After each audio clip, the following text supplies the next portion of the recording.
Remember I said that the state of Washington, if you want to protect assets against Medicaid spend down, when your spouse is gone, you have to do it through a will. If you have a revocable living trust, everything I just talked about, just ignore. You can't do it. A revocable living trust is a trust that you create during your lifetime. On your death, all your assets go to your spouse or wherever they're going to go.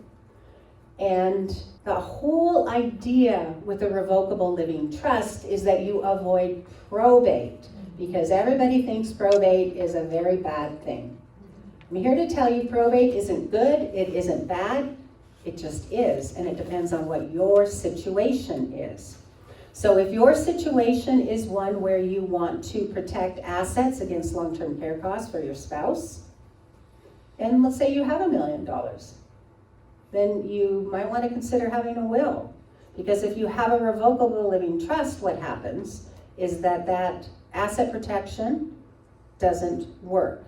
So let's say Fred and Betty, they were living at home. Fred's been caring for Betty because she's got Alzheimer's, and they're doing okay, but Fred declines, he dies. When he dies, Betty's going to a care facility where she's probably gonna have a 2-year private pay, maybe 3-year private pay. She's gonna use money, and then she's eligible for Medicaid because the facility will accept Medicaid.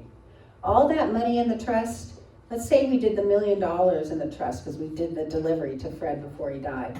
That money is all there to pay for her private pay, but when the facility accepts Medicaid, she's eligible for Medicaid, even if she still has hundreds of thousands of dollars left in that trust. That's worth a probate. $1 million asset protection is worth a probate. A $500,000 asset protection is worth a probate. Probate is a legal process where the will is filed with the court. In Washington, it's quite simple. The personal representative is appointed, the court isn't involved thereafter, and the money is moved into this new trust that is set up through the probate process. A lawyer guides you through it, because anytime you're talking about setting up an irrevocable trust and funding the trust and filing the pleadings with the court to start a probate, you're going to want a lawyer involved. And yes, the lawyer will charge you. One of the things that's no surprise to anybody in this room is that lawyers charge fees for what we do. And our job is to figure out what is the best plan for you. If the best plan for you is to do asset protection with a will that will require probate, then that's what we're going to describe.